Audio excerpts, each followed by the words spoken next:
Bienvenidos a una nueva entrevista de este ciclo de entrevistas de sexualidad integrativa, auspiciadas por el SPY TCI y que forma parte de la formación de sexualidad integrativa que comenzará en octubre de 2018. Inscripciones abiertas desde este momento ya, por cierto. Bienvenido, Tony Aguilar. ¿Cómo estás? Bien, contento. Contento de que realmente haya tanto interés como parece en estas charlas, porque eso significa que a nivel social realmente parece que es necesaria, ¿no?, una formación así, que cubra los aspectos tan amplios que pretendemos cubrir. ¿Hay alguna novedad sobre la formación, aparte de la inscripción abierta? Sí, hay ciertas personas que se Sí. van, o sea, estamos mejorando, si se puede, el cartel, sobre todo en el sentido de ampliar las propuestas, ¿no? Digamos, ya anunciábamos que había fines de semana que se va a trabajar sobre, evidentemente, la parte psicológica, la parte gestáltica. Después, el trasfondo siempre será de trabajo corporal, porque así entendemos la sexualidad. A veces se pretende trabajar la sexualidad sin conocer el cuerpo y sin trabajar toda la cosa energética y los bloqueos. Entonces, el enfoque que le damos es muy corporal. Pero también vamos a trabajar la parte tántrica, la parte espiritual. O sea que estamos abriendo, digamos, el abanico de posibilidades, porque vemos, los que trabajamos en sexualidad, tanto Mario como Nuria como yo, que hay como una necesidad a nivel social, como que hay muchos tabús, aunque la pretensión es que no sea así, pero yo creo que hay muchos tabús y la idea es tocar, abrir, que la gente conozca lo que está pasando a nivel social y que muchos solamente conocemos en las consultas, ¿no? Esta es como la idea básica. Muy bien, gracias, Tony. Nuria Costa, Mario Sánchez, bienvenidos también. ¿Cómo estáis? Colaboradores también de esta formación, organizadores de esta formación también. Bueno, tenemos con nosotros a Gabriel J. Martín. Hola. ¿Qué tal? ¿Cómo estás? Muy bien. Eres Encantado. nuestro invitado de hoy, así que bienvenido. Muchas gracias. Gabriel J. Martín es psicólogo especializado en psicología gay. Eres además representante español de la oficina LGTB de la American Psychological Association. Tú nos matizas mejor las cosas que yo me he apuntado apresuradamente. No te preocupes, de momento vamos bien. Es representante del Consejo General de Psicología, pero vaya, si dices representante español, también vale perfectamente. Muy bien. Eres coordinador LGTB del Colegio de Psicólogos de Sí, Cataluña. hay un grupo de trabajo Sí. dentro de la sección de clínica y yo coordino ese grupo. Y además eres autor de varios libros. Sí. Un libro que se llama Quiérete mucho, maricón. Otro libro que se llama El ciclo del amor marica. Y el último, que creo que lo tenías por aquí, y si no, le pediría a alguien que nos lo preste un momento para poder enseñarlo. Es un libro muy bonito, Sobrevivir al ambiente, lo enseño, con textos de Gabriel J. Martín e ilustraciones de Sebas Martín, que por cierto es un conocido dibujante del ambiente gay, y que las ilustraciones son súper divertidas. Además, es muy bueno. Bueno, pues estos son tus 3 libros hasta el momento. Quiero empezar simplemente leyendo una frase que está en tu web. Dice así: creo en una generación de hombres homosexuales radicalmente felices y en la psicología como la herramienta para conseguirlo. Que es algo que me parece muy acertado. Una generación de hombres homosexuales radicalmente felices. ¿Se puede conseguir eso? ¿Está pasando? Todavía no, pero es la aspiración, de hecho. ¿Cómo piensas hacerlo? Bueno, lo haremos entre todos, ¿eh? Yo solo no. ¿Cómo lo vamos a hacer? Bueno, es un resumen, la frase es un resumen de uno de los objetivos de la psicología afirmativa. La psicología afirmativa gay o LGTB, ¿no? Es diferente, pero ya vamos a utilizarlos como sinónimos. Plantear que uno pueda vivir su homosexualidad de una forma absolutamente asertiva y naturalizada, y además ofrecer herramientas para superar aquello que ha sido o lo que son secuelas del bullying homofóbico y que hacen que la persona no pueda precisamente vivir esa homosexualidad de forma gozosa, natural y libre, pues se resume en eso. Es decir, la psicología tiene que ofrecer esas herramientas que permita, primero, vivir de forma naturalizada y, segundo, en caso de que fuera necesario, pues trabajar lo que tengamos que trabajar por si hay alguna secuela pendiente. Luego ampliamos todo lo que tú quieras, ¿no? Pero básicamente esa era la idea, ¿no? La de utilizar mi disciplina para proporcionar las herramientas a otros hombres gays para que pudieran conseguir ese objetivo de ser, desde la raíz, desde lo más profundo de sí mismos, lo más felices posibles. Sabiendo que la felicidad es una utopía, pero vaya. Tú hablas en algún momento de situaciones incluso de estrés postraumático, sí, después de infancias donde se ha recibido mucho maltrato, mucha censura, bullying, qué sé yo, todo un catálogo de males que son males que no solo recibe el individuo, sino que son males, de alguna manera, males sociales, males que tienen que ver con el patriarcado y como una forma de entender las relaciones, a veces bárbara, y que de alguna manera es lo que tú trabajas en terapia también. Una persona que pertenece a una minoría, en este caso una minoría sexual, hay otras minorías, experimenta eso que se conoce como el estrés de las minorías, que es un conjunto de, en este caso serían secuelas, porque hablamos de una problemática, que vienen a raíz de la violencia que se sufre. Cuando hablamos de homofobia, por ejemplo, estamos hablando de 3 tipos de violencia. Por un lado la física, por otro lado la verbal y por otro lado la simbólica. La física, bueno, pues no tenemos que explicarlo mucho, pero es el apedrear, el golpear, todo lo que supone ejercer violencia con el cuerpo, con otras herramientas que provocan un dolor y que lamentablemente eso sucede. Palizas por ser homosexuales te las encuentras con, lamentablemente, facilidad.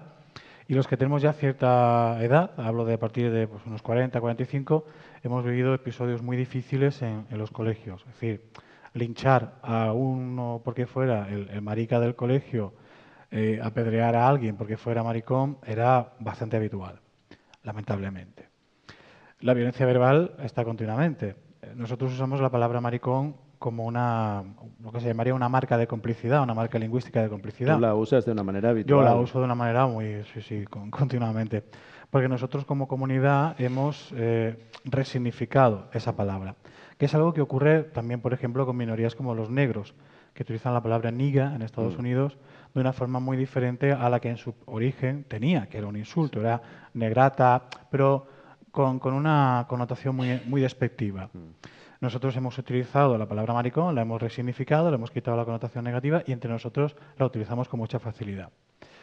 Pero durante mucho tiempo hemos escuchado el insulto donde la palabra maricón se utilizaba con la pretensión de ofender.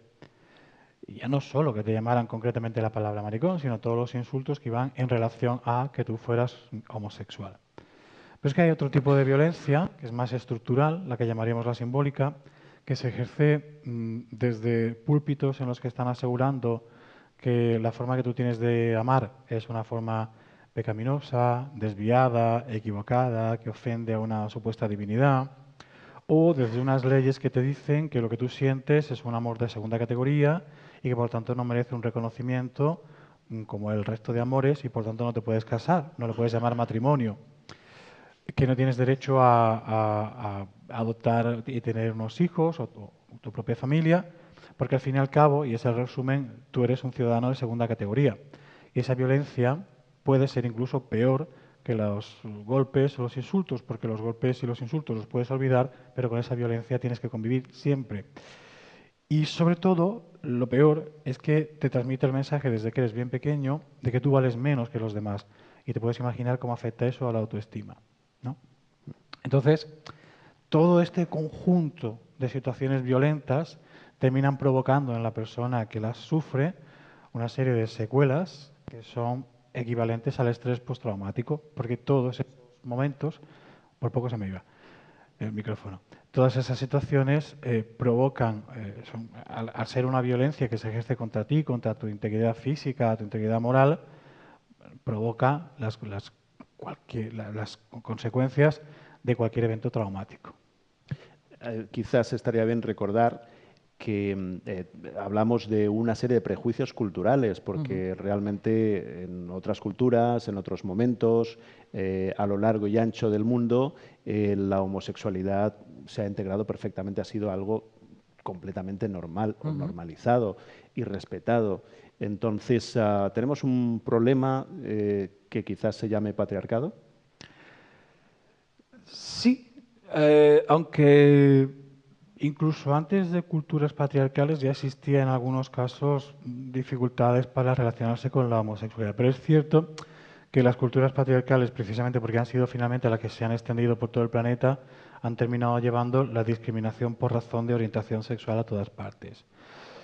Y en este momento la homofobia tiene muchísimo de machismo y al final es otra consecuencia más del propio patriarcado, ¿no? Lo dices muy bien. La homosexualidad estaba presente desde el origen de la humanidad. Incluso nuestros antecesores tenían relaciones homosexuales. No lo sabemos muy bien. O sea, no sabemos si el Homo afariensis tenía relaciones homosexuales, pero pensamos que sí, porque los bonobos, los chimpancés, otros homínidos sí que las tienen, y los primeros seres humanos que dejaron huella a través de representaciones pictóricas en cuevas, dejaron representaciones de relaciones homosexuales también.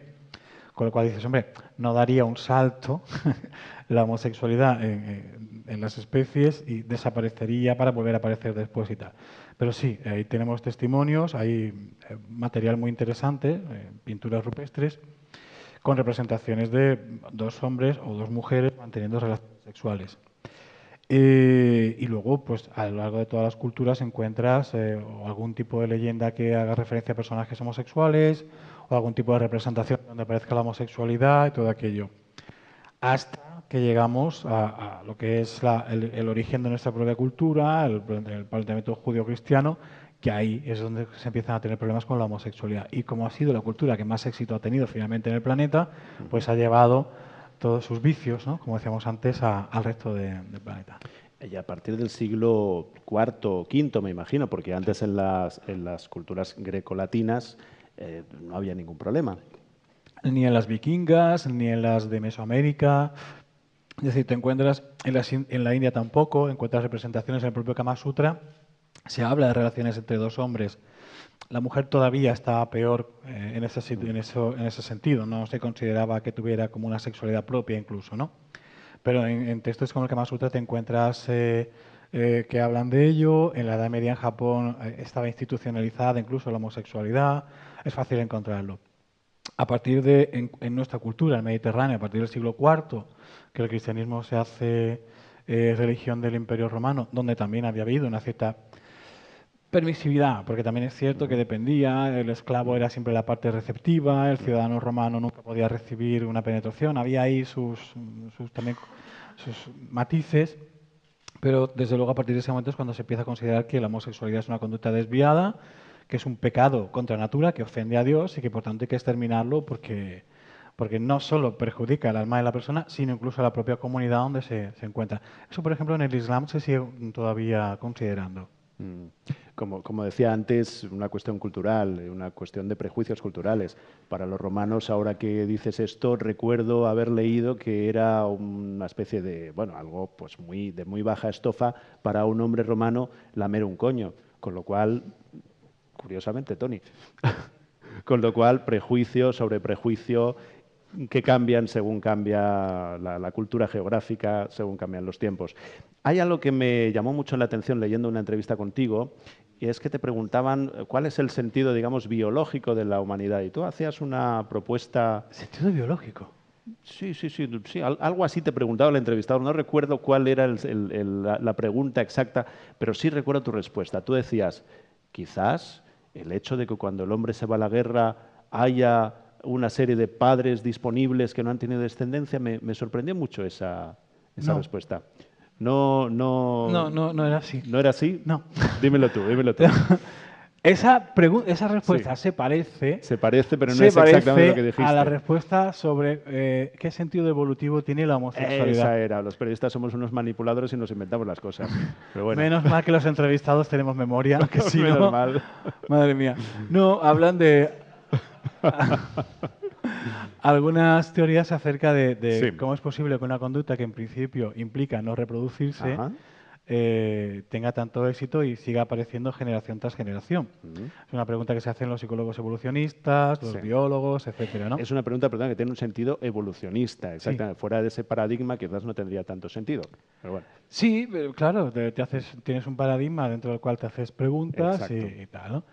Y entonces existen algunas teorías que dicen que en realidad el hecho de que haya individuos homosexuales en cada especie, porque claro, nosotros hablamos de nosotros, pero están los pingüinos, están las hienas, están las gaviotas, están los delfines, hay un montón de especies, cachalotes, donde hay parejas homosexuales, ¿no?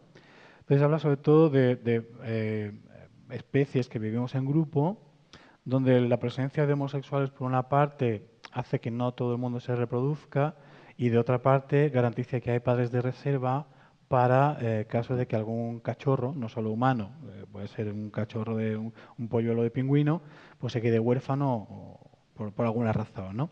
Y siempre hay algunos padres que se encargan finalmente de sacar a la siguiente generación adelante. Pero es una hipótesis, es decir, cuando le preguntan, bueno, ¿y cómo, desde el punto de vista de la evolución y tal, cómo es que es posible? Bueno, pues una de las explicaciones que dan es esta. Muy interesante.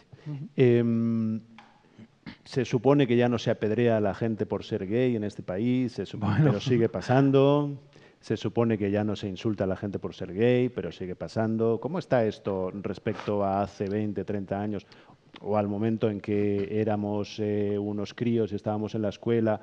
¿Cómo ha cambiado para ti también a nivel social, sociocultural, este país en las últimas 2, 3, 4 décadas? Está infinitamente mejor y esto es una auténtica realidad y hay que reconocer a quienes estuvieron antes que hicieron un magnífico trabajo. Y tal vez cualquier serie... Esto sobre todo lo compruebas cuando hablas con gente que viene de otros lugares o que vive en otros lugares pero que a través de Internet ve programas españoles. Aquí en Barcelona tenemos muchísima inmigración homosexual. Barcelona, me cuenta, en Latinoamérica es una especie como de gran paraíso homosexual, que poco menos que si tú vienes a Barcelona te mariconizas inmediatamente. Unos amigos me contaban que había una telenovela, me parece que decía que era en Colombia, que el protagonista tenía un poco de pluma, pero que vino a Barcelona, viajaba, ¿no?, a Barcelona, y allí ya se descubría, salía para afuera del todo del armario, del closet, que me decían ellos, y ya volvió maricón del todo a Colombia. Y yo, joder, qué bien, ¿no? Y estaban como eso. Hombre, me imagino que cuando, pues yo qué sé, yo que nací en Cádiz, hablaban de Sitges, y pues te imaginabas que Sitges es una especie como de gran carroza del orgullo todo el día, ¿no? Luego llegas allí y dices, pues es un pueblo muy normal, ¿no? Tampoco. Muy bonito, pero muy normal, ¿no? Pero a tu pregunta, estas miradas que llegan de fuera te dicen que se sorprende muchísimo de ver un programa de televisión donde continuamente se habla de homosexualidad y hay presentadores y presentadoras homosexuales y hablan con mucha naturalidad y hacen muchas bromas homosexuales entre ellos y a nadie le parece absolutamente extraño en absoluto y todo aparece con una normalidad tremenda. O que salga un presentador de televisión hablando de su marido o una presentadora hablando de la hija que ha tenido con su pareja, con mujer, y a ellos les sorprende.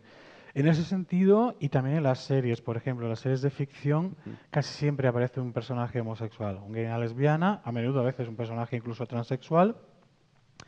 Y el hecho de que sea homosexual o transexual no es el eje del personaje, es decir, no es los conflictos que tiene por el hecho de ser homosexual, sino simplemente es homosexual y le pasan otras cosas.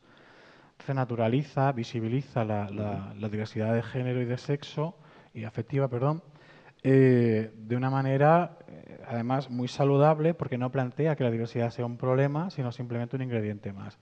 Entonces, gente de otros lugares lo encuentran muy sorprendente porque por allí no lo ven, ¿no?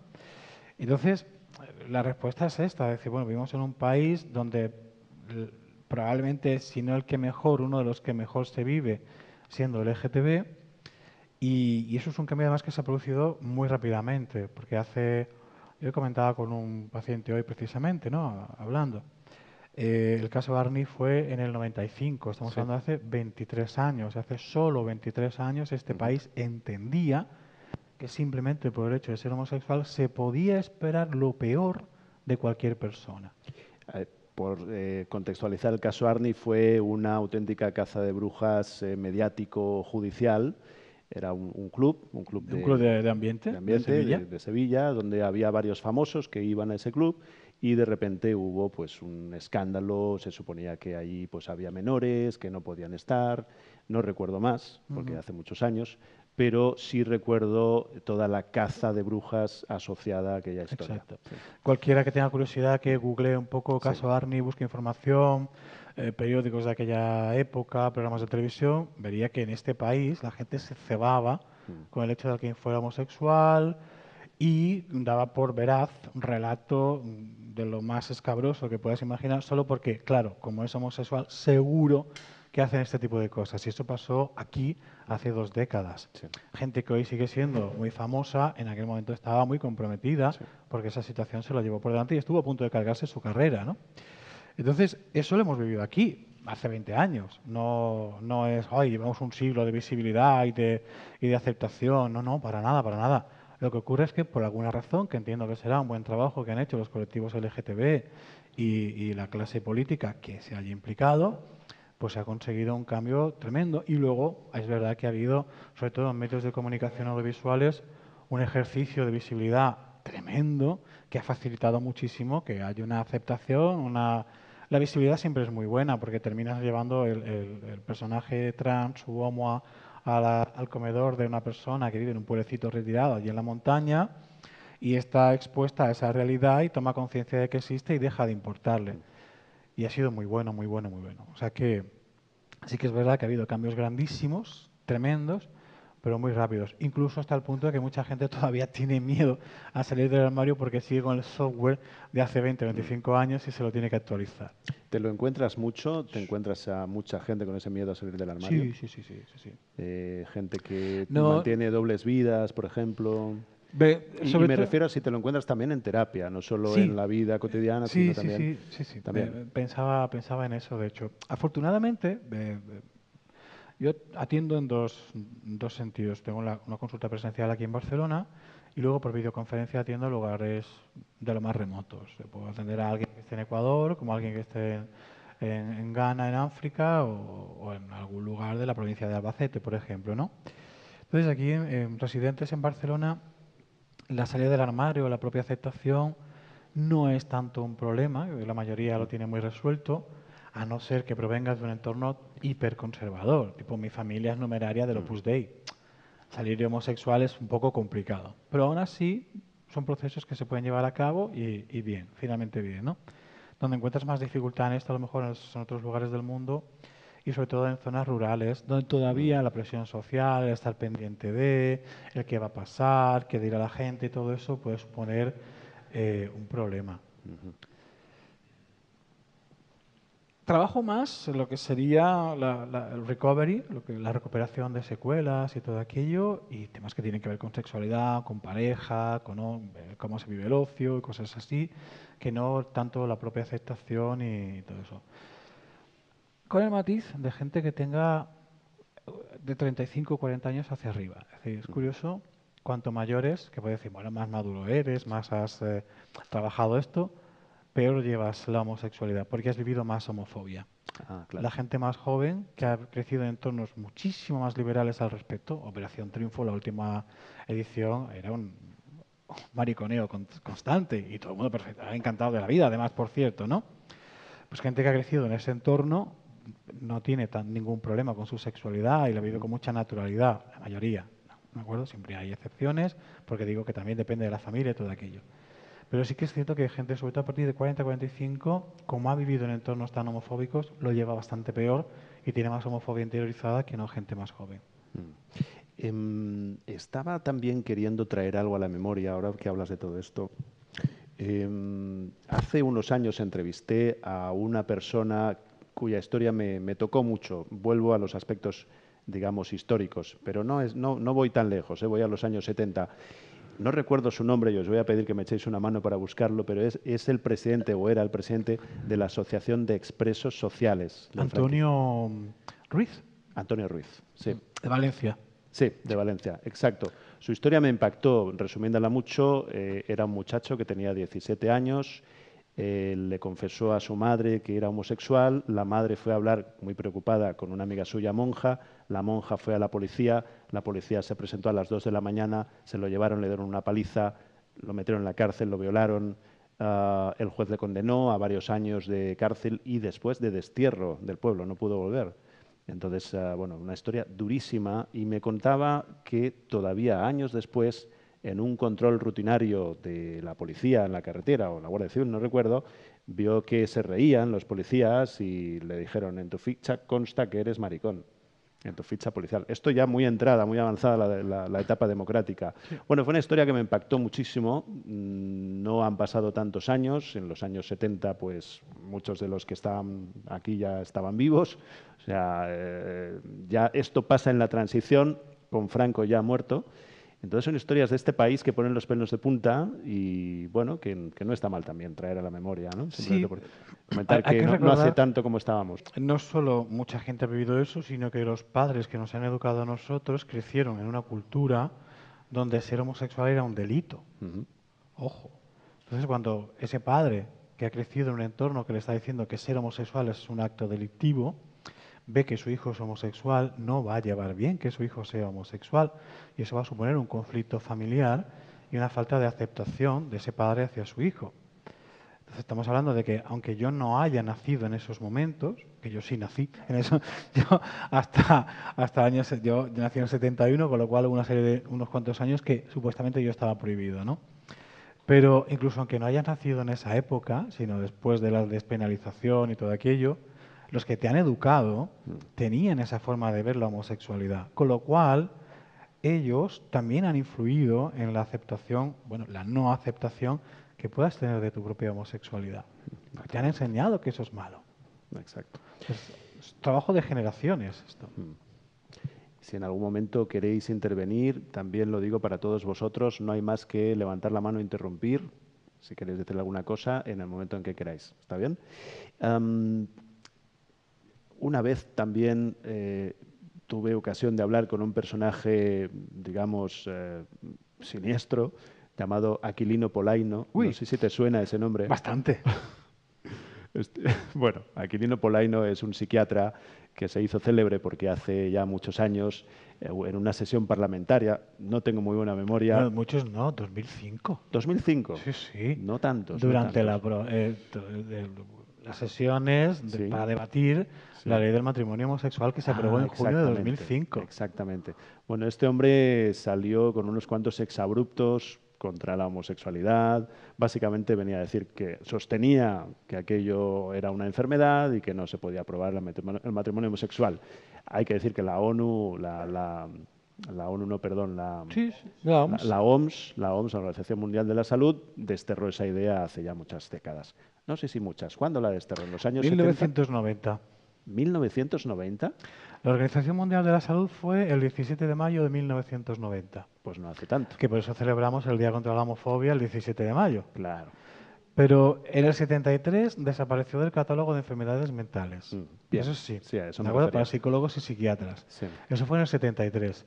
Pero hasta el año 90, en la organización médica, no psicológica ni psiquiátrica, sino la médica, la Organización Mundial de la Salud, hasta entonces estuvo como enfermedad.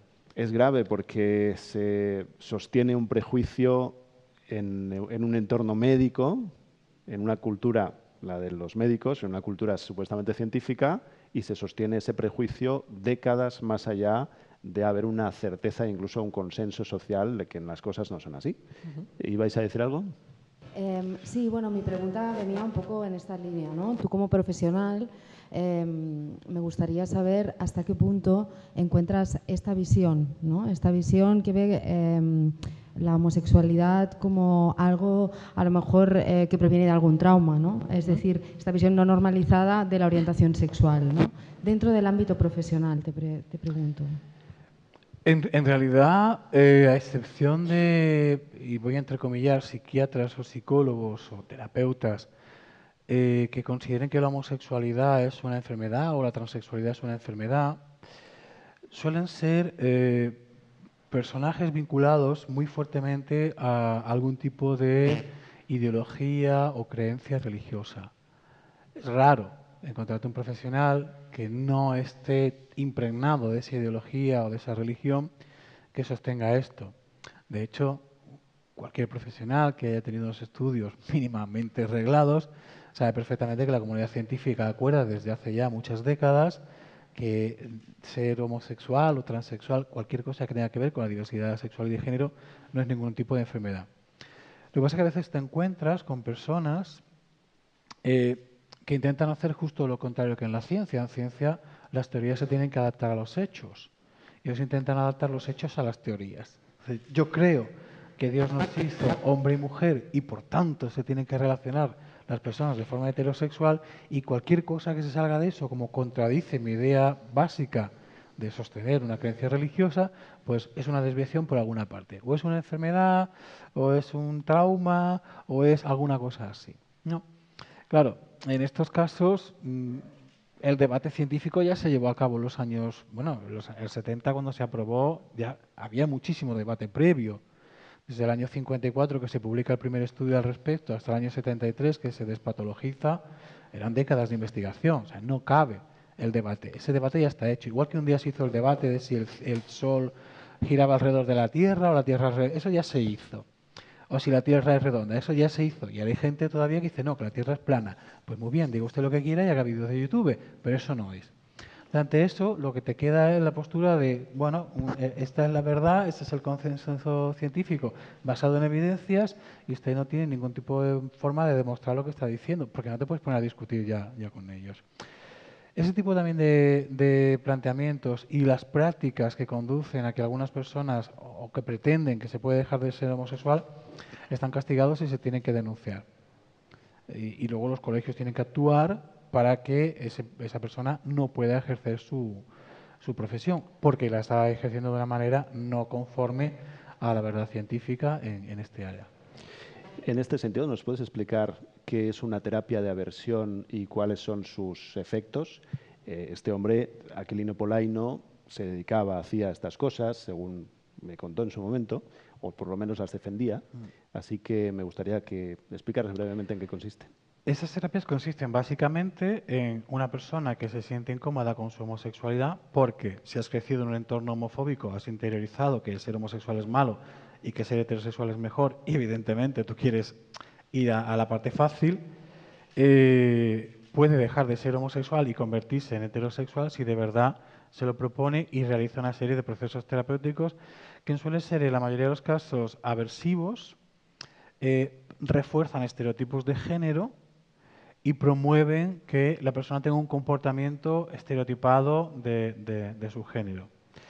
Y sobre todo penalizan el hecho de que la persona tenga atracción sexual o afectiva por alguien de su propio sexo. Son terapias aversivas, hazte daño si sientes alguna vez deseo hacia otro hombre, e intenta hacer cosas de hombres, que esto es muy curioso, cuando te dicen haz cosas de hombres, mira fútbol, bebe cerveza, no hagas cosas de mujeres, no cocines, no te laves, Claro, pues esos son estereotipos de género, pero si ves los programas de intervención, trabajan con estereotipos de género caducadísimos además, ¿no? Y sobre todo intentan premiar la heterosexualidad, que ya de por sí está premiada. Es mucho más fácil ser heterosexual que ser homosexual. El mundo está preparado para una mayoría, cosa que también es comprensible, ¿no? La mayoría pues, se autoorganiza y, bueno, pues vale, pues tú te intentas adaptar en un mundo que no está para ti, pero bien, me deja mi espacio, no hay problema. Y sobre todo lo que intentan es castigar, generar aversión al hecho de tener sentimientos homosexuales. Ninguno de estos procedimientos tiene éxito. Existe una literatura amplísima recogiendo el fracaso de este tipo de técnicas porque es imposible cambiar la orientación sexual de nadie.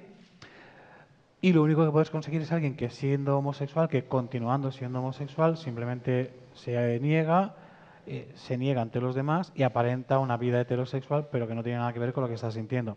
Y hay movimientos de ex-gays, sobre todo, aquí en España lo tenemos mucho, en Estados Unidos, sobre todo la parte del cinturón evangélico, los estados del sur, sí que existen comunidades de ex-gays, gentes que gracias a Jesús han conseguido, Jesús pero Cristo, que ellos dicen, han conseguido dejar de ser homosexuales, y existen organizaciones de ex-gays, que es gente que ha dicho, no, yo por mucho que lo intenté, nunca pude dejar de ser homosexual, y soy tan maricón como al principio, que tal que yo.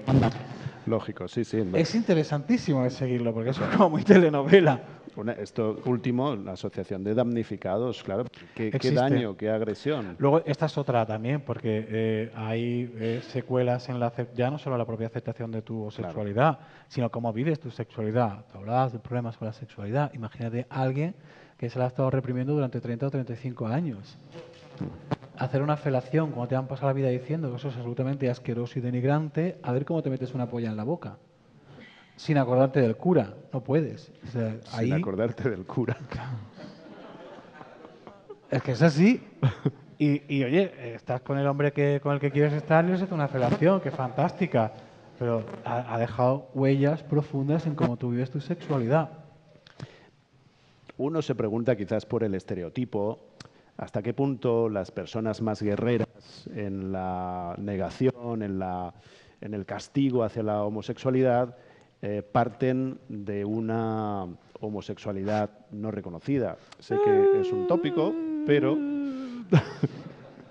¿nos puedes decir algo sobre esto?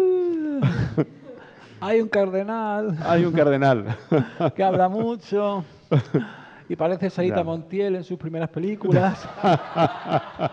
Claro, cosas que claro, caen tú por su propio peso. Lo ves dando esas homilías, hablando del pecado y los hombres que van a sitios de hombres, y tú dices, Mari, tú te sabes muy bien Claro. Y es así, es que tú has estado. Sí, sí. Sí que es verdad que el problema es que son personas que luchan contra su propia sexualidad, contra su propia afectividad, y en ese infierno suyo de autonegación y de miedo, porque pueden estar convencidos realmente de que están cometiendo un pecado, pues en esa confusión suya arrastran a personas que con toda la inocencia del mundo confían en ellos y los hacen sufrir mucho, a ellos, a sus familias, a sus amigos, y eso es terrible. Que alguien no se pare a decir, bueno, ¿qué es lo que me pasa a mí realmente y por qué soy tan beligerante? Igual es que, bueno, tengo que hacer la paz conmigo mismo y después, pues ya veré, ¿no? Pero ciertamente hay mucha gente sufriendo por culpa de gente muy homófoba. Y había algún que otro estudio muy curioso de estos que te ponían, o sea, que te ponen los electrodos en la picha y... Sí, entonces te ponen varias imágenes y cuando aparece excitación sexual, claro, pues como aumenta la circulación sanguínea con la erección, pues eso se detecta, ¿no? Y había algún estudio que relacionaba el hecho de ser más homófobo con tener precisamente atracción homoerótica, ¿no? Pero bueno, son de esos estudios que se hacen, que resultan curiosos, que no sé muy bien si se han vuelto a replicar y todo aquello, pero algo había. Y sí que es verdad que mucha gente, eso ya la homofobia interiorizada, que precisamente tiene un discurso especialmente beligerante, probablemente porque ellos necesitan autoconvencerse para poder seguir manteniendo esa doble vida que están llevando. Sí, Tony. Quería hacerte, la promiscuidad dentro de la comunidad homosexual tiene que ver con la represión, con todo esto que estamos hablando. O sea, que damos por hecha la promiscuidad. ¿No? Ya buscamos la causa, pero la damos por hecha. No, por lo menos yo es lo que veo en la consulta cuando me hablan. La sensación que tengo yo es que tienen que ver con la represión, pero por eso te lo quería... Estamos en una ciudad donde hay mucha facilidad para tener relaciones sexuales. Es decir, nosotros tenemos el mismo deseo sexual que cualquier otro hombre. Desconozco, aunque me imagino, desconozco si es por una razón biológica o cultural, es decir, puede que tengamos testosterona, pero también se nos ha enseñado a buscar la sexualidad a los varones en general, una cultura que ha promovido que nosotros tengamos relaciones sexuales, con lo cual al final pues, los hombres en nuestra cultura somos calentitos. La diferencia es que un hombre gay tiene muy fácil encontrar parejas sexuales, pero puedes ir a un bar y los 100 tíos que están allí tomándose algo se acostarían contigo esa misma noche. Con decirle, hola, tengo una bañera con hidromasaje, ya voy contigo. Y sin bañera también voy. Que yo sé, porque me lo cuentan mis amigos heterosexuales, que a muchos heterosexuales les encantaría entrar a una discoteca y que hubieran 100 chicas que dijeran, hola, y la chica dijera, vamos a la cama. ¿Verdad? Bueno. Eso sería fantástico. Entonces, lo que hay realmente es más acceso, y además estamos en un entorno donde es muy fácil. Si tú preguntas a un gay de pueblo, te dice que ojalá follara a él lo que se cree que se supone que follamos los maricones. Porque hace meses que no prueba nada caliente. Y esto es así. Es decir, sí que es verdad que existe un estereotipo acerca de la promiscuidad de los hombres homosexuales. Tiene que ver mucho con vivir en zonas urbanas grandes donde además hay un barrio gay, donde te encuentras otros hombres gays que tienen tanta facilidad como tú para irse a la cama ahora mismo con cualquier hombre porque estás caliente y te quitas el sofocón rápido, ¿no? Cuando se hacen las encuestas, tú vas a buscar homosexuales para preguntarles dónde sabes que están y es pues en el barrio gay, en el local gay y todo aquello. El pobre homosexual, digo pobre porque está perdido en un pueblecito de La Mancha, que el hombre va a echar un kiki y se tiene que ir a Madrid en el tren, pues a este no le preguntan y no te dice yo follo una vez cada 3 meses y me baja la media, ¿no? De esto de tal, ¿no? Pero tu percepción es cierta porque estás en un Barcelona y aquí eso es lo que ocurre. Si mirásemos realmente lo que es homosexual, promiscuidad, no, es homosexual, urbano, ahí sí, ¿no? Y tiene que ver mucho, te puedes encontrar con problemas con la represión y por fin te quitas la faja de la homofobia y dices, pues todo lo que me he follado en mi vida ahora me lo voy a comer. Claro, tú estás con 15 años, pero tu amigo heterosexual que se está comiendo los morros con las chicas y tú muriéndote de ganas y no puedes porque es que te da miedo solo que se sepa que eres homosexual. Imagínate. Pero además, una de las características que tiene el estrés postraumático es que provoca niveles muy altos de ansiedad. Y el sexo es una herramienta maravillosa para gestionar el estrés. Entonces, mucha gente con niveles muy altos de ansiedad utiliza el sexo para quitarse esa ansiedad. Ya después de un polvete te quedas muy a gusto, ¿no?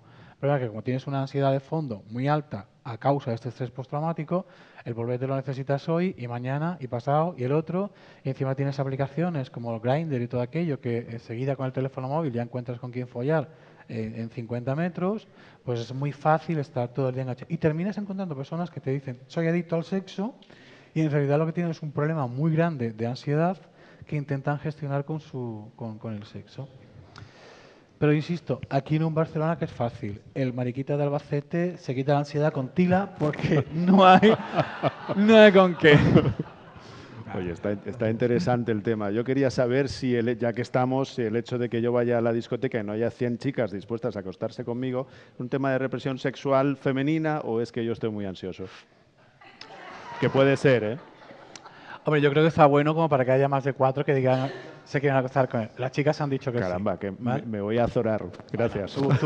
Tú haces lo que quieras, pero yo creo que estamos en una cultura donde precisamente pues, el elemento patriarcal del control sobre la sexualidad de la mujer ha jugado también en contra de los hombres heterosexuales porque ha hecho que para que ellos puedan disfrutar de la sexualidad con una compañera, esa compañera tenga tantas trabas que no sea fácil encontrar una compañera con la que poder encontrar un momento de sexo placentero sin necesidad de pasar por todo un protocolo y asegurar un proyecto conjunto y cosas así. Es decir, al final el machismo, el control sobre la sexualidad de la mujer, pues también ha fastidiado que vosotros podáis tener relaciones sexuales placenteras libres, lúdicas, con compañeras que estén dispuestas a pasarlo bien con vosotros simplemente porque les habéis parecido atractivos, divertidos y me lo voy a pasar contigo bien esta noche y ya está. Yo he hecho la pregunta medio en coña, pero la verdad es que tiene un trasfondo muy interesante y sobre todo tal como lo estás enfocando. Por supuesto que sí, es un tema del que podemos hablar otro día más extensamente también. Te hago una pregunta más. ¿Qué es la homofobia interiorizada? Mira, voy a hacer una analogía. Google se volvió homófobo. He publicado un estudio muy gracioso de que Google se había vuelto homófobo.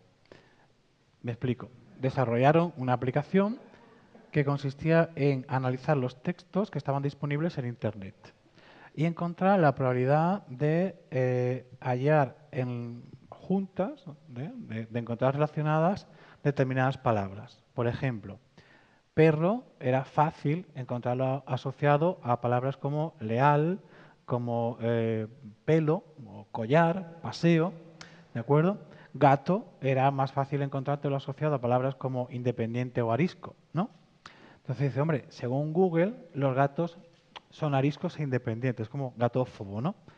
¿Con qué palabras era más fácil encontrarte asociada a la palabra homosexual? Pues con promiscuo, con inestable, con deprimido. y era menos probable encontrarte asociadas a palabras como familia, como paternidad y cuestiones así. ¿Qué ocurre? En nuestra cultura, la mayoría de las veces aparece representada la homosexualidad asociada a un contexto muy concreto, que tiene que ver con la fiesta, el folleteo, el rechazo, las agresiones. Eso, a nivel cognitivo, tú también lo incorporas a medida que vas creciendo. Tú incorporas la información que pertenece a tu cultura. Y si tu cultura es homófoba, tú vas a interiorizar la homofobia. Cuando eres heterosexual, bueno, pues a lo mejor si eres un hombre más o menos consciente o una mujer más o menos consciente, pues no te gusta tener prejuicios o conoces a algún homosexual que te hace replantearte lo que habías pensado hasta entonces y tal, ¿no? Pero si no, normalmente tampoco nos cuestionamos todos nuestros prejuicios y todos tenemos prejuicios, ¿de acuerdo? En el sentido de una idea preformada de un colectivo a partir de lo que mi cultura dice de ese colectivo. Cuando un homosexual crece en una cultura homofóbica, también interioriza esos mensajes. Y esas ideas acerca de que la homosexualidad está asociada a promiscuidad, desengaños, infidelidades, superficialidad, etcétera, etcétera, también lo incorpora. ¿Cómo va a vivir sus relaciones un hombre que en el fondo cree que los demás homosexuales, él no, pero los demás homosexuales son promiscuos, inestables y no se puede confiar en ellos? Pues va a vivirlas con muchísima dificultad. Eso es la homofobia interiorizada. Cuando un homosexual ha interiorizado también, como es normal, porque ha participado en su educación, ha participado de sus mensajes, ha interiorizado mensajes homofóbicos. El problema es que al homosexual le juega en contra. A quien no es homosexual, pues a lo mejor algún día se tiene que cuestionar sus prejuicios, pero no le va en contra de sus relaciones ni le hace desconfiar de las chicas, en el caso de un hombre heterosexual, ¿no? A un homosexual le afecta profundamente en cómo se relaciona con los demás. Eso sería la homofobia interiorizada. Muy bien. Quiero hacerte una pregunta más para terminar, no para terminar, sino para dar paso a un debate, comentarios que queráis hacer. Y tiene que ver con un estereotipo que tengo yo sobre los homosexuales. Y yo tengo el estereotipo de que un homosexual tiene que ser un activista social. Y creo que es así un poco en las sociedades de los años 60. Tengo el estereotipo también de que a veces, con los cambios sociales de las últimas décadas, algunos homosexuales se aburguesan mucho y dejan de ser ese activista social que yo desearía que todos fueran. En realidad, que todos fuésemos homosexuales, heterosexuales y quien sea. ¿Qué opinas tú de esto? Es complicado que una comunidad entera pase décadas en situación de crisis. Al final, por una cuestión de supervivencia psicológica, solo por no pasarte la vida entera de crisis en crisis, te apaciguas. Y es comprensible, es un fenómeno humano, tampoco le podemos exigir a todo el mundo que siempre, ¿no? A veces me preguntan, ¿un hombre gay o una persona LGTB tendría que conocer la historia de esta comunidad? Digo, hombre, si me lo preguntas a mí, que soy una mariculta, pues sí, te voy a decir que sí, ¿no? Pero claro, todos los negros tienen que conocer la historia negra, todas las mujeres tienen que conocer la historia de la liberación de la mujer. Pero pues a lo mejor no tenemos que estar exigiéndole a un colectivo que haga algo más que otros colectivos, ¿no? Entonces, sí que es cierto que se ha producido no sé si aburguesamiento o una relajación, sobre todo a partir del año 2005 con la aprobación del matrimonio homosexual, y eso se ha visto reflejado incluso en el descenso del movimiento asociativo. Y es verdad que la comunidad como comunidad está muy desmovilizada. Si hay, no hay, yo creo que al final todos tenemos nuestras filosofías, ¿no? Si tú te sientes muy identificado con esa comunidad o esa etiqueta, entiendes que para ti es vital pronunciarte, hacer algo por la comunidad y tal. Pero claro, igual hay personas que tienen otras vidas y otros problemas y otras circunstancias, y a lo mejor ellos tienen otras prioridades y más que lo social, pues se interesan en su entorno inmediato, que es lo que tienen que solucionar, ¿no? Hay una cuestión también muy importante. Es más fácil encontrarte en contra del estereotipo del marica rico y todo aquello. Es más fácil encontrar en la comunidad LGTB fracaso escolar y problemas económicos, porque precisamente debido al fracaso escolar, es muy sencillo, bullying homofóbico, fracaso escolar, titulaciones que no capacitan para trabajos bien remunerados, problemas laborales y económicos, inestabilidad. Si encima tu vida ya está jodida porque es inestable, te vas a poner encima a luchar por derechos colectivos y tal, no es tan sencillo. Entonces, cuando la situación se apacigua un poco, la gente empieza a priorizar otras áreas de su vida y es comprensible. Yo lo entiendo. Que me encantaría que hubiera más movilización también, pero si empatizo, digo, bueno, quizá en su situación yo haría algo parecido. Claro que sí. Bueno, yo creo que por mi parte, Mario, adelante. Hola. Yo quería comentar esto que habías comentado tú en un momento de la fantasía y realidad que hay fuera de Barcelona, que Barcelona es el paraíso homosexual. Si esto ha hecho posible que la marca gay se haya podido enraizar tan poderosamente en todo lo que es la parte económica de Barcelona, ¿no?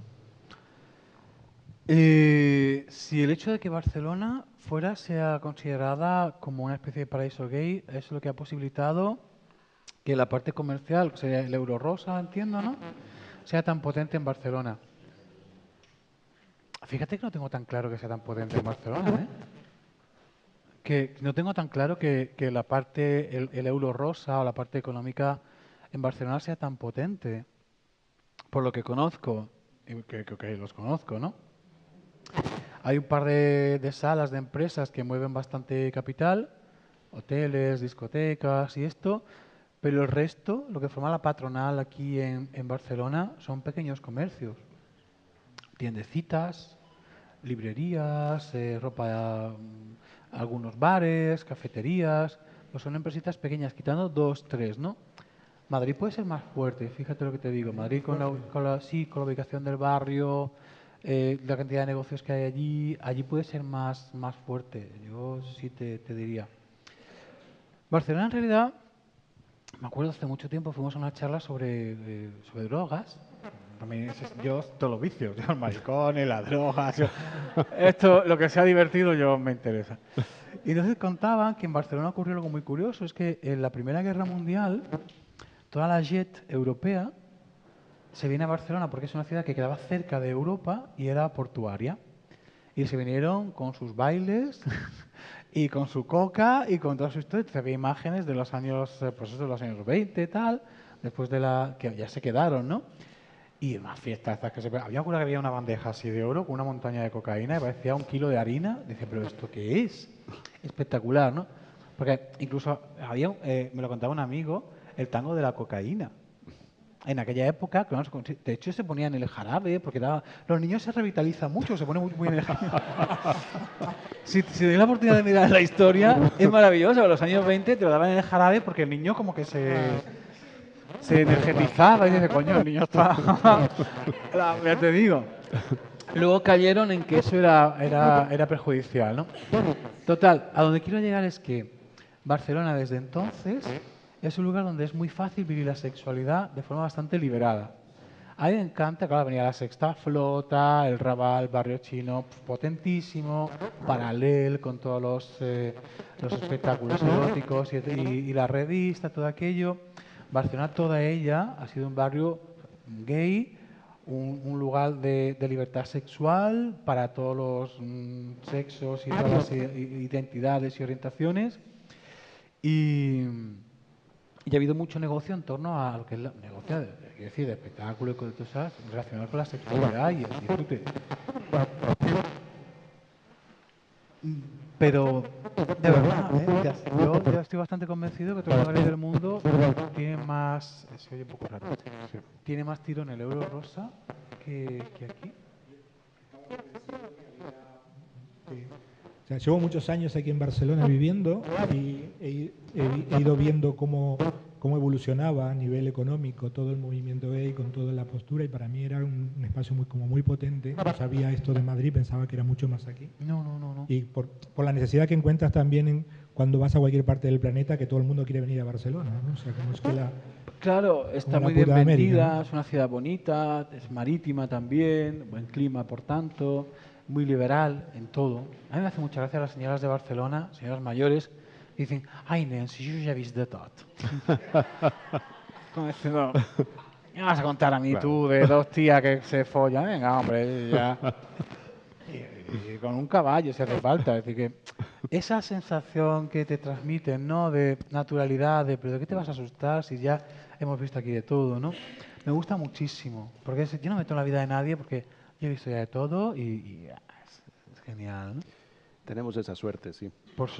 Sí. Y tal como está el mundo, hay que preservarla. De hecho, aquí en los años 70, 60, en torno al Paradel, por ejemplo, yo me acuerdo de una experiencia muy bonita en el año 2010, 11. Hicimos una pequeña exposición sobre la historia del movimiento LGTB y había una fotografía de la primera manifestación de gays, lesbianas y transexuales aquí en Barcelona, que fue la primera de todo el territorio español, y me contaban que además aquello fue la rehostia, porque salió hasta en los telediarios de Estados Unidos, gracias a España, que acaba de salir de una dictadura católica, una manifestación de maricones y tal, o sea, perdón, ¿qué ha pasado allí, no? Y había una señora, está mirando la fotografía, y dice, ¡ah! ¡Esta soy yo! Y claro, yo, ¡ah! Un trozo de historia viva, espera, ¡ay, no me digas tal! Empecé a hablar con ella, ¿no? Y entonces me contó, ella era una mujer trans, y me contó pues qué hacía allí, que era que no sé cuántos, tal y cual, y empezó a hablar de la historia, de lo que había sido la vida de las personas LGTB en los años 60, 70 y todo aquello, ¿no? El movimiento que había en torno a las Ramblas, el movimiento que había en la zona del Paralel, todo el tema de los espectáculos eróticos, de variedades, no solo eróticos también, sino de revistas, todo aquello. Y cómo la gente en Barcelona venía, porque aquí como mínimo podía hacer una cierta vida siendo respetada, al contrario que le ocurría en ciudades natales, ¿no? Y ocurrió, a raíz de esto, el testimonio de Antonio es que era así, la ley decía esto, era un delito, no que tuviera relaciones homosexuales, ser homosexual, solo por serlo, aunque estuvieras en tu casa recluido, era un delito y te tenían que detener. Había dos cárceles, una en Huelva y una en Badajoz, una para los activos y otra para los pasivos. Esto era muy gracioso también. ¿Conocéis el argot? Activo es el que la mete, pasivo es el que recibe. Entonces, te preguntaban, que también es gracioso, ¿tú qué eres, activo o pasivo? Tú decías, yo, activo. Claro. E ibas a la de los activos y te hinchaban. Claro, bueno. Porque digo, lo hemos hablado muchas veces, pero hay que preguntarlo, ¿te hacían una prueba o cómo era? Porque si es lo que tú digas, claro, tú puedes mentir a tu conveniencia. Pero está hasta ese punto de obsesión de dividir por si era activo o pasivo. Fíjate, y una prisión para cada uno.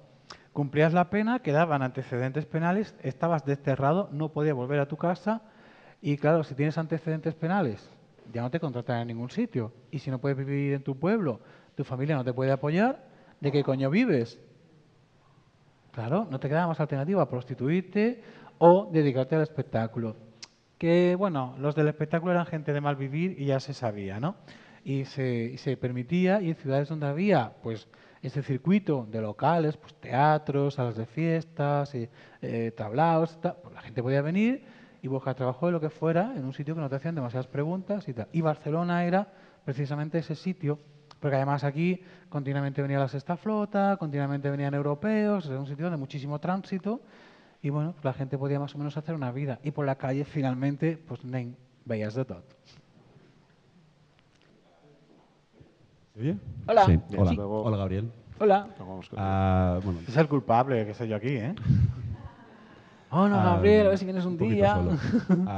Yo quisiera hacerte una pregunta y también proponer un poco abrir este tema, ¿no? También por el tema de interés. Aquí, en principio, muchos estamos interesados en el tema terapéutico y a mí me gustaría si puedes darnos como 2, 3, 4 tips, 4 ideas básicas para trabajar todo el tema de que podemos encontrarnos de emoción interiorizada o conflictos que tienen que ver con la sexualidad, con la identificación, desde nuestro ámbito terapéutico y desde nuestra intervención corporal, sobre todo, ¿no? Si nos puedes dar un poquito de, o por lo menos la casilla de salida. Ya entraremos en... Tengo un libro maravilloso de 567 páginas. Disponible en bibliotecas, no estoy haciendo ventas, se puede consultar en la biblioteca. Y lo segundo, bueno, es una reflexión precisamente con esto que hablabas, ¿no? Que estamos en España, pero no nos olvidemos, por ejemplo, hoy en día Chechenia hay un tema tremendo, o sea, se está secuestrando a la gente y desaparece. Y es hoy y ahora, ¿no? De algún modo. Que el que no ocurra a 100 kilómetros nuestro no significa que no esté bueno, simplemente por ponerlo sobre la mesa. Sí, sí, ¿vale? sí. Por darnos esta... Existen muchos países donde todavía, y Chechenia nos queda lejos, pero Mauritania, que está mucho más cerca, y faenamos allí, te condenan a muerte si eres homosexual. Toda África, en realidad. Que luego allí también la gente vive y hay mariconeo y todo esto, ¿no? Pero es mucho más complicado, evidentemente, ¿no? Países islámicos radicales te puedes encontrar con situaciones muy conflictivas por el hecho de ser homosexual. Países del este te puedes encontrar con situaciones muy complicadas por el hecho de ser homosexual. Es curioso, ¿no? Pues aquí tenemos esa idea de que la derecha es homófoba, la izquierda es homofriendly. Países que han vivido dictaduras comunistas son de los más homófobos que tenemos en Europa, porque el comunismo era especialmente, consideraba que era un vicio de la burguesía, y que había que exterminar, por tanto, a todos estos viciosos.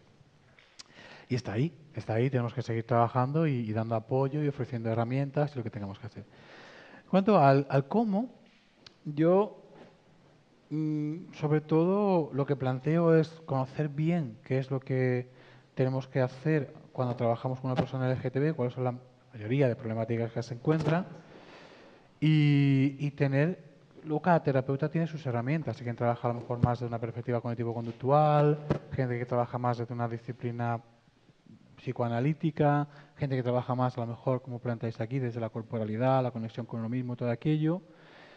Pero más allá del cómo lo haces al final, que el efecto del terapeuta es importantísimo siempre, saber que esa persona posiblemente tenga problemas graves de autoestima porque le han enseñado a odiarse, que va a tener problemas graves de asertividad porque le han enseñado a no ser asertivo, a que cuanto más calles mejor para ti, cuanto más aceptes lo que los demás te impongan, mejor porque vas a evitarte conflictos, que sepa que seguro que va a tener problemas de ansiedad y sus derivados, catastrofización, lo que decíamos anteriormente del problema con la gestión de la ansiedad con el sexo, que va a tener problemas incluso de bloqueos muy serios causados por una sobrecarga emocional y que después cada uno con las herramientas que conozca bien y que sepa hacer funcionar, pues, se lo plantea a la persona. Yo veo que esto es lo que ocurre, es normal, no te preocupes, es por estas razones, vamos a trabajarla de esta forma y tal. Y adelante. Muy bien. Hola. Hola, ¿qué tal? Muchas ganas de volver a escucharte de nuevo y ha sido un placer oírte. Muchas gracias. Mi pregunta es, porque me ha venido ahora a la memoria una vivencia con un amigo y me gustaría saber tu opinión, ¿vale? Yo tenía un amigo, ahora ya es más bien conocido, que bueno, pues hasta los 22 años que él vivía conmigo en Asturias, él tuvo relaciones con chicas y era bueno, un amigo bastante cercano, que hablamos más bien de todo, teníamos confianza a la hora de hablar de sentimientos y demás. Y él cuando fue a vivir a Madrid, pues como tú dices, ¿no? De repente descubrió Chueca. Pasó por casualidad. Pasó por casualidad, descubrió Chueca. Y bueno, pues surgió la comidilla entre una amiga que teníamos que vivir allí y de repente dijo, oye, que Jaime le hemos visto besarse con un tío apasionadamente hace 2 días en un sitio de Chueca. Y nosotros no dábamos crédito porque aparte era el típico ligón en nuestra pandilla, ¿no? Entonces, curiosamente luego, después de esta época que estuvo un poco desaparecido entre nuestro grupillo, volvió a aparecer de nuevo, ya un poco más abriéndose y bueno, trajo a su amigo. Y bueno, nos estuvimos hablando, claro, lo típico, oye, cuéntanos cómo fue la experiencia, qué pasó, ta. Y él, bueno, él nos contó que su conclusión era que a él le gustaban las personas. ¿Cuántas veces hemos escuchado eso? Que se había mal, enamorado le gustan las de un farolas, le hemos chico. jodido, ¿eh? Y que se había pues, enamorado de un chico, pero que él ahora pues le gustaban las personas y estaba, vamos, enamoradísimo de este chico, que pues sexualmente lo atraía mucho, también era muy atractivo para nosotras las mujeres, era un tipo muy atractivo y muy guapo. Y luego, bueno, fuimos perdiendo el contacto, pero sé que a día de hoy sigue con este chico, con esta pareja, con Luis. Entonces, mi planteamiento es, ¿a partir de qué edad o qué te hace descubrimiento o qué oscuridad, entre comillas, hay antes de que tú descubras algo que te haga de repente besarte en una situación determinada con un chico en un barrio gay o con una chica en un barrio gay? Que tropiezas y caes al final. Sí, buena respuesta. A mí me encantó una vez, yo me reía un montón, me partía. Una entrevista a Lola Flores que decía, aquí no se ha dado un pipazo con una compañera. Cosas que pasan y todo lo demás. Pero así con estas palabras. Desconozco, claro, esto sería cuestión de preguntarle a Jaime cuál ha sido su trayectoria. ¿Qué te puedes encontrar en estas situaciones? Que es un caso bastante prototípico, ¿eh? Uno, que a lo mejor resulta que... Ah, sí. Bueno, has comentado un poco, ¿no?, de que de pequeños algunos pues ya tienen ese sentimiento pero lo tapan. Yo no llego hasta ese límite de conocerle tanto, pero yo creo que en ningún momento, siendo ese grupo de amigos íntimos, detectamos este tipo de tendencia. De hecho, él era como el típico tío, soy Superman, que quiero hacerme un tatuaje de Superman, super machote. Y de hecho, a día de hoy tú le ves y no tiene ningún tipo de apariencia ni de conducta que puedas deducir homosexualidad. Claro, es que ese es un estereotipo, que la homosexualidad se puede deducir a partir de la conducta de alguien. Sí. Nos resulta muy fácil identificar homosexuales con pluma. Eso ¿vale? Decir. Pero ser homosexual no significa inmediatamente tener pluma. Te encuentras un montón de hombres que no tienen nada de pluma y que son tan homosexuales como cualquier otro. Iba a hacer una broma, pero... Tú haz. Otra más. Aquí se permite todo. Por favor, hazla. No, iba a decir, luego es una... Entre nosotros decimos lo de la rusa agradecida, ¿no? Porque en ruso gracias se dice pasiva, es pasiva. Pero vaya, ya. Es decir, el hecho de que tú no tengas pluma ninguna no significa nada acerca de tu homosexualidad, tu orientación sexoafectiva. Igual que encuentras mujeres lesbianas que son hiperfemeninas y que se sienten total y absolutamente atraídas afectiva y sexualmente por otras mujeres y son más lesbianas, tan lesbianas como la que más, la que lleva el camión. Quiero decir eso. El estereotipo sobre el género, a pesar de que para un grupo concreto de personas homosexuales sí que puede ser bastante identificativo y en muchos casos es también algo muy identitario, de, oye, pues soy gay, soy lesbiana, tengo mi pluma y esta es, ¿no? Y no me la voy a esconder porque ya bastante me harté de escondérmela. Entonces, te puedes encontrar con un montón de personas que, yo me acuerdo, padres que llegan a consulta y dicen, es que nunca a mi hijo le noté ningún comportamiento afeminado. Digo, claro, es que no hace falta ser afeminado para ser homosexual. Y ya, no hagamos ese paralelismo, ¿no? En cuanto a los afectos, más allá de que tenga o no tenga la pluma, te puedes encontrar o bien que el muchacho es bisexual y en este caso ha conocido un chico del que se ha enamorado y quizás si esta relación se termina, mañana encuentre una chica de la que también se enamore. No lo sabemos. No tengo ni idea. Te pongo primera hipótesis. No tengo ni idea. Sí. Comento que él decía que lo que te comenté, que se enamoraba de personas. Entonces, en ese momento, claro, Luis, que era, bueno, sigue siendo, creo, su pareja, pues se descuadrase un poco como, sí, y tal, ahora no te gusta ninguna chica, de hecho, ni siquiera tocarías a una chica. Entonces, no sé hasta, o sea, el plano de la bisexualidad, en ese momento de que tú eres bisexual y tienes relaciones que puedes tener con un chico o una chica en ese momento. Pero a la vez no, ¿eh? No, ya. Pero... No, porque ser bisexual no significa que tengas que llevar paralelamente una relación con un chico o con una chica.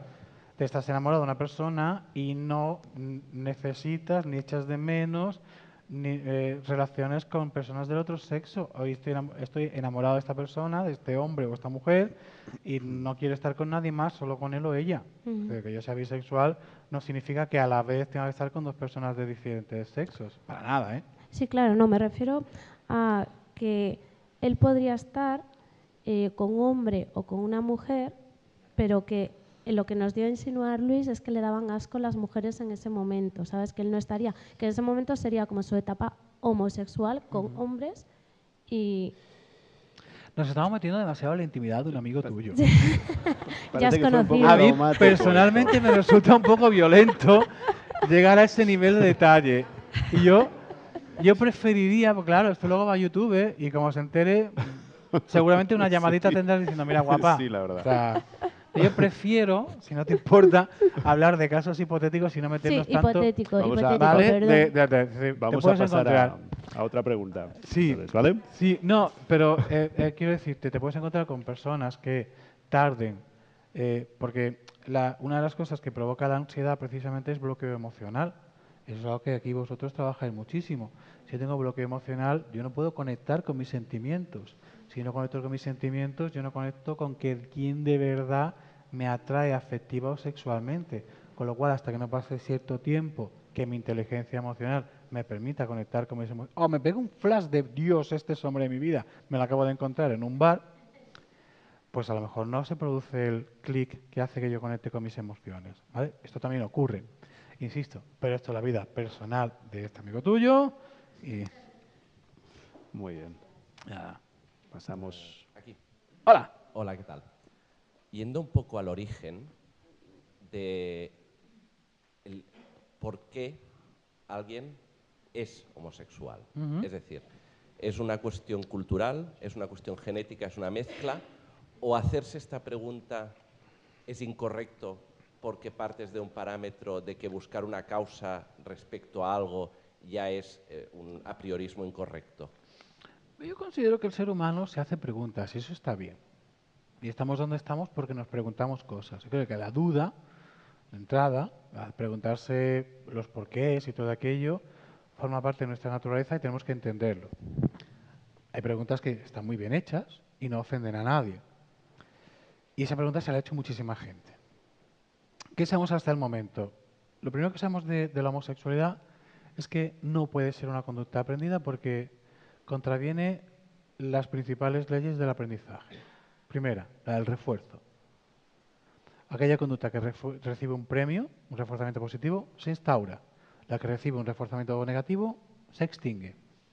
La homosexualidad no ha recibido reforzamiento positivo nunca. Siempre ha recibido reforzamientos negativos. Es justo lo que hemos estado hablando aquí ahora.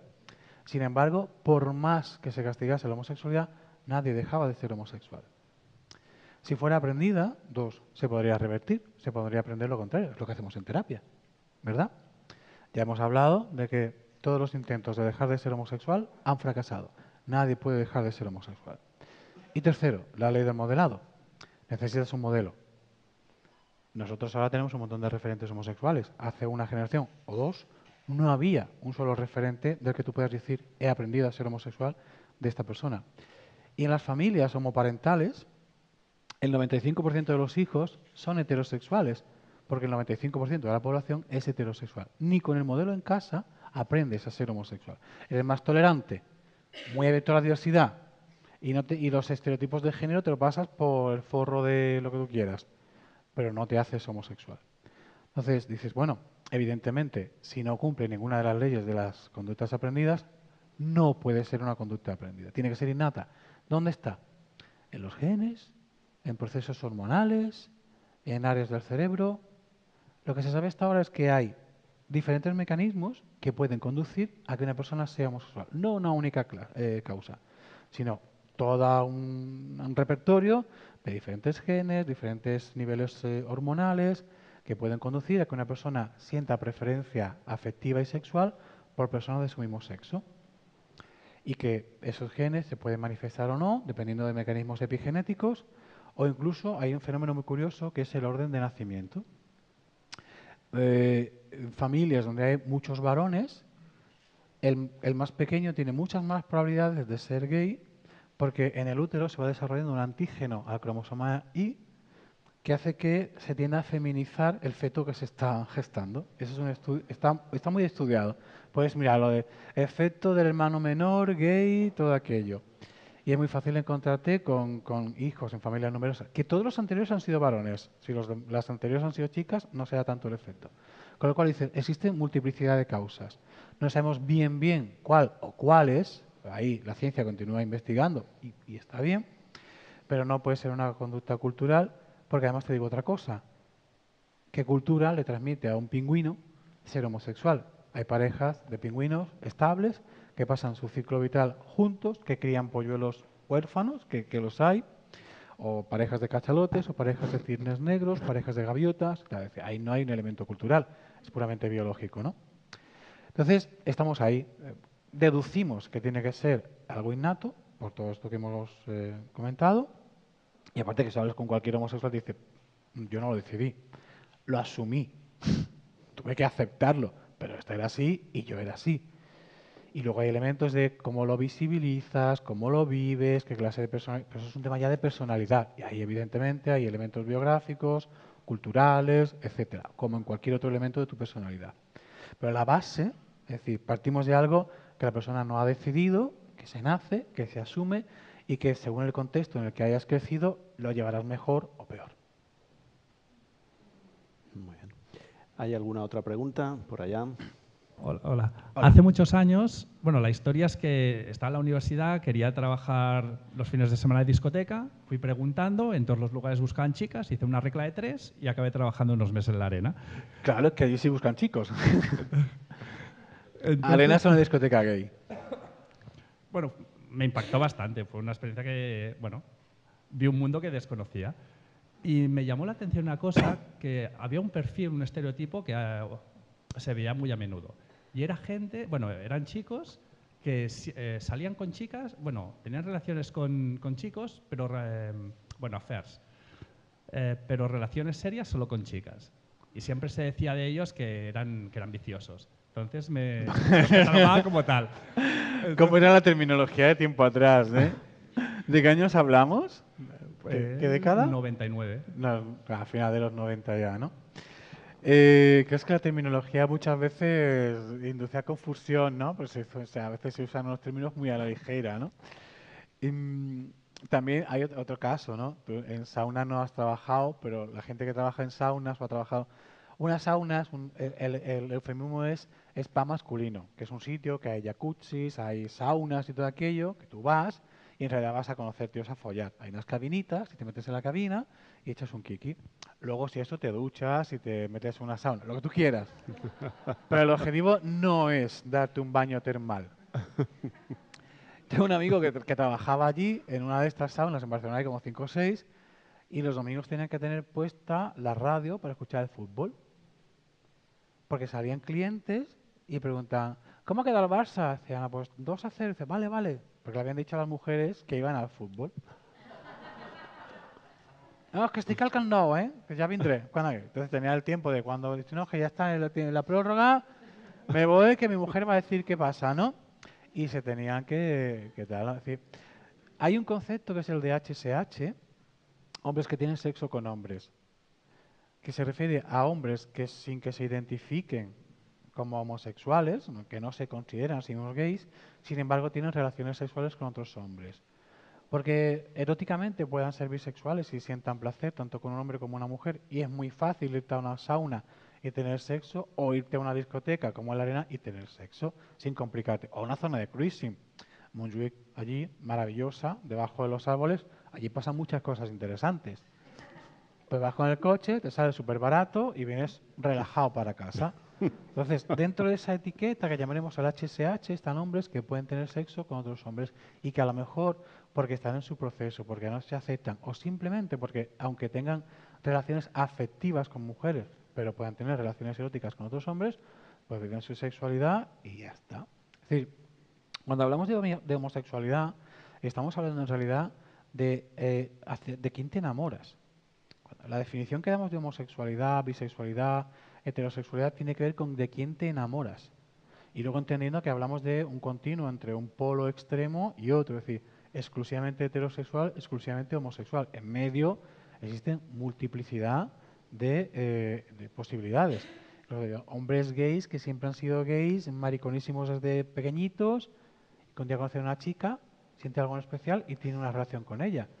Y si la relación se acaba, vuelven a tener relaciones con otros hombres. Es decir, existe mucha variabilidad, no es todo tan dicotómico. Y dentro de esa variabilidad que te encuentras, esa gran diversidad, si nos salimos de la parte afectiva y nos centramos solo en la parte erótica, te puedes encontrar que somos mucho más flexibles. Te encuentras también parejas heterosexuales que yo qué sé, un día es por experimentar, van a un club de intercambio y conocen a otro chico o otra chica y tienen sexo los tres. Y a lo mejor se produce una relación que llamaríamos homosexual, pero que en realidad son tres personas que están disfrutando. Ahí no estamos hablando de que haya ningún cambio en sus tendencias, vamos a decirlo de alguna forma, afectiva. Simplemente que se están permitiendo disfrutar del placer con otro tipo de personas. Y ya está. Lo que te quiero decir al final con todo esto es que hay muchísima diversidad. Entre un amigo y yo hicimos una fiesta, hicimos una frase...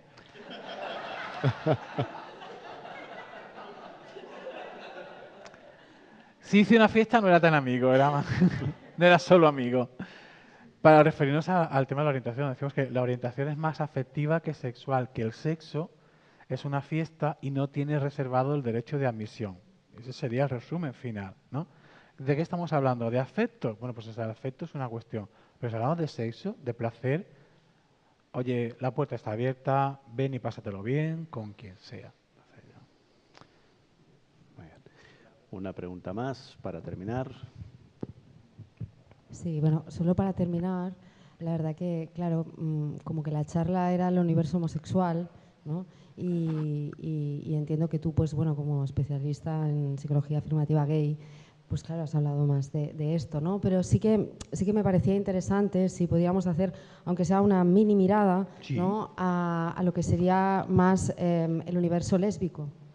¿Sí? Y las diferencias que hay, ¿no? entre ¿no? el universo gay y el universo lésbico, que realmente hay algunas que son bastante sustanciales y, sí, otras que realmente son muy en común y que las has puesto muy claramente.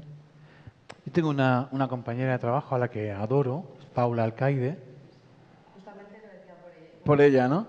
Que hace un trabajo maravilloso con mujer lesbiana y bisexual. Y es un personaje también para que la entrevistéis, ¿eh? De hecho, ella es una de las personas que formarán parte también de esta formación. Eso sí. mola. Sí, sí. Porque ya hago spoiler, sé de puta madre. Paula, ya veréis, es una tía genial, ¿no? Entonces, hablando con ella, y luego hay estudios muy interesantes acerca de comparación por géneros en homosexuales. Entonces, encuentras alguna diferencia, por ejemplo, en la edad de aceptación.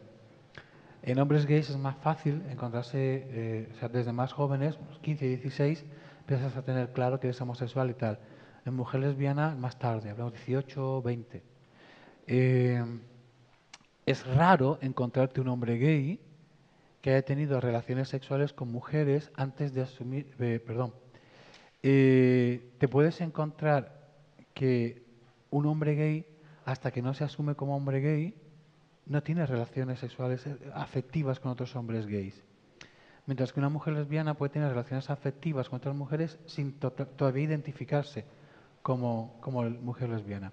Y al contrario, un hombre puede tener relaciones sexuales con otros hombres y no identificarse como gay.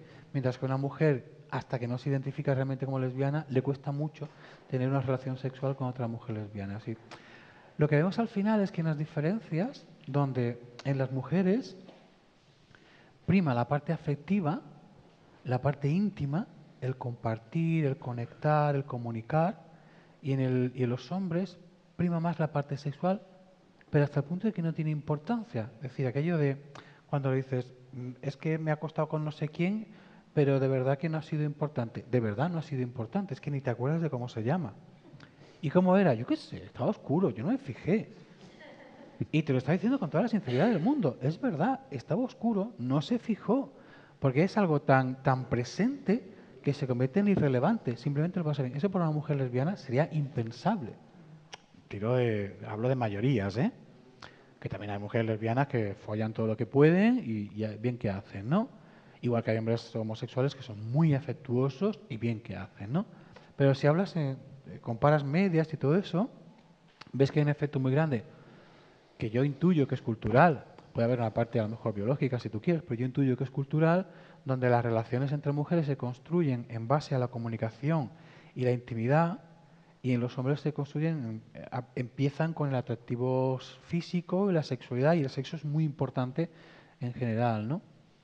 Ahí hay cosas, ya os contará, pero Paula, por ejemplo, me explica que para trabajar la sexualidad, porque cuando llevan, nada, un tiempo, dice, me cuenta, dice, las boyas, habla así, dice, las boyas enseguida nos vamos a vivir juntos. Hay un chiste muy gracioso. ¿Cuál es la diferencia entre un gay y una lesbiana en la segunda cita? Entonces contestas, que la lesbiana se lleva... Dice, ¿cuál es? Dice, pues que la lesbiana se lleva ya las maletas y se va a vivir a casa. Y el gay, ¿qué segunda cita? ¿No? Ay. Y... ¿O no? Bueno, yo no sé si lo sabes, es igual. Pero es así, es muy difícil y las mujeres enseguida se vinculan afectivamente y tal. Yo recuerdo haber llamado a una amiga a su móvil, no al teléfono fijo, a su móvil. Y se acababa de casar hacía 3 meses con su novia, su esposa. Y llamo y me salta el contestador, hola, ¿qué tal? Es el teléfono de Menganita. Y sale la voz de la otra, y fulanita. Y dice, pero si es el móvil. Y están las dos en el contestador automático, ¿vale? O sea, es todo mancomunado, ¿no? Ella, por ejemplo, me comenta que necesita pedirles que hagan actividades separadas. Porque ya hay casi como una simbiosis. Dice, no, tú te apuntas a un curso de cocina, tú te apuntas a un curso de, yo qué sé, de inglés, tía, pero pasar tiempos separadas para tener cosas que contaros. Porque claro, el encuentro también implica que tengas algo que ofrecer de nuevo. Porque si me vas a contar la película que yo ya he visto contigo, ¿qué puta gracia tiene eso, no? O el pastel que nos hemos comido entre las dos, pues nena, necesitamos poner distancia. Y eso en terapia de pareja en lesbianas ocurre con mucha frecuencia. Y en los gays es justo el contrario, es no, hacer cosas juntos, por favor, compartir espacio, tal, fomentar la intimidad, explicaros vuestras cosas. ¿Qué? Voy a hablar yo de sentimientos con este hambre. Entonces, es un tema curioso y ahí es donde ves el efecto cultural de una manera impresionante. Sí, también me comentaba Paula con el tema de la sexualidad, ¿no? Es que me ha venido también a la cabeza cuando estabas hablando del cruising, ¿no? Como todas esas prácticas sexuales que tienen que ver mucho con el universo masculino, gay, sí. Gay, ¿no? Pero en cambio en el universo más lésbico mucha dificultad en este sentido, muchas veces relaciones afectivamente como muy fuertes, con mucha confluencia y mucha fusión. Y en cambio, ¿no? con muchas dificultades con la sexualidad, ¿no? Y a veces prácticamente no hay sexualidad y por eso es uno de los temas por los que acuden a terapia, ¿no? Sí, exacto, es así. Justo te digo, es curioso porque es justo lo opuesto. Hablando también de negocios, en Barcelona pusieron una vez una sauna para lesbianas y quebró en 2 meses. Porque ahora decían, pero yo como voy allí una toallita, acostarme con la primera tía que pase, ¿quién te crees que soy? Yo qué sé, pues una persona, ¿no? No. Quebró, porque muchas veces se escucha, ¿no? Alguna mujer lesbiana dice, ¿pero por qué no hay negocio de esto para mujeres? Y dice, hija puta, ¿por qué quebraron? Si no vais, ¿qué hacemos? Hacemos la broma, ¿no? En plan de WhatsApp, ¿no? Bueno, pues ya te digo, yo supongo que a medida que el patrón cultural cambie y de verdad haya una igualdad real en cuanto al goce de la sexualidad entre hombres y mujeres, pues será más fácil que una mujer diga, pues voy a la tarde a la sauna a ver qué encuentro allí, me lo paso bien y ya está, y tan feliz, ¿no? Que sería fantástico, digo yo. Pero hoy por hoy, con la cultura que hemos recibido, la educación que nos dieron, pues es así y te encuentras que precisamente ellas tienen esos problemas. Le llaman la muerte en la cama, le llaman. Es el concepto muerte en la cama. Ya con la muerte en la cama. Y bueno, la última cosa la última cosa que también apuntaba Paula y que para mí también es importante como diferencia, así como has hablado de la facilidad cuando entra un hombre homosexual en cualquier espacio que sea homosexual y la capacidad que tiene, ¿no? Para relacionarse con cualquier otro, la dificultad muchas veces y la soledad, ¿no? de las mujeres que las mujeres que son lesbianas pues tienen mucha más dificultad como para vincularse con otras mujeres, ¿no? Porque no hay tantos espacios, no están tan en lo público, ¿no? Claro, eso tiene que ver con que el espacio público siempre ha pertenecido a los hombres. Que hubo una época donde precisamente eso también permitió la supervivencia social de la mujer lesbiana. Y lo explico. Al estar reservada la mujer al espacio privado, era menos visible. Y te podías encontrar los casos de las tietas, las solteronas, que claro, no han encontrado marido y se han tenido que ir a vivir juntas. Y luego te enteras que no iba por ahí la película, que eran lesbianas. Yo me acuerdo una vez, ¿verdad? Para mí fue muy impactante, las solteronas del pueblo de mis padres. La Encarna y Estrella. Pues habían quedado solteras, ningún hombre se quiso casar con ella, lo que se decía desde el prejuicio, ¿no? Que era la explicación que se daba. Entonces resultó que una de ellas, pobrecita, pues murió, tuvo un cáncer, no sé cuánto, estuvo convaleciente unos cuantos meses y murió. Y la otra, la superviviente, pues se marchó a su pueblo de origen, que era de Castilla, y tal, ¿no? Y entonces, cuando pasó un tiempo, coincidió que yo hacía un viaje, pasaba por ese pueblo y, oye, le dije, me apetece mucho darte 2 besos, ¿cómo está? No sé qué. Total, que me fue a dar un paseo, estuvimos hablando y llegamos a un sitio donde había una fuente con una escultura tal y cual y empezaba a contar que en Encarna le encantaba este sitio porque, claro, cuando no sé qué, y empecé a emocionarse, a recordar a la otra y a llorar de una forma que yo decía, coño, parece la... Hostia, ¿quién es la viuda? Claro. Y entonces caí que es que esas mujeres habían tenido una relación sentimental, que es que habían sido pareja. Escondida detrás de, sí, es que nos hemos quedado solteras, no sé cuánto, tal y cual. Me di cuenta que la otra tenía pluma y todo aquello y comprendí. Pero precisamente porque la mujer estaba en el espacio íntimo, no tenía visibilidad, es que ni se sospechaba que podía tener sexualidad, con lo cual nadie se imaginaba que pudieran haber mujeres homosexuales. De hecho, en la época victoriana se comentaba, es imposible que haya mujer lesbiana, o sea, que haya... Porque no, las mujeres no tienen sexualidad. Esa es la explicación que se daba. Diciendo, no, esto no puede existir, que no hay... Y eso todavía lo venimos arrastrando. 2 hombres que vivieran juntos era impensable. ¿Dónde van los maricones estos? Que hubiera sido rápidamente detectado. Pero en el caso de la mujer se daba ese efecto y que tiene la contrapartida precisamente de que cuesta mucho ocupar el espacio, tener espacios específicos, relacionarse, visibilizarse y encontrarse con otras. Y es cierto. Bueno, ahora sí, vamos a dejarlo aquí. La verdad, muy interesante. Muchas gracias. Así que gracias, Gabriel, porque ha sido realmente interesante, por la claridad de tus explicaciones y también por tu sentido del humor. Muchísimas gracias. Esto viene de casa ya. Esto, nacer en Cádiz tiene lo suyo. Claro, eso lo explica todo. Tony, Nuria, Mario, gracias también por haber venido. Gracias a todos vosotros. Gracias al SPY TCI, organizador de esta formación en sexualidad integrativa. Y de nuevo, Gabriel, muchísimas gracias. A vosotros. Y mucha suerte con tu libro. Muchísimas gracias, de verdad.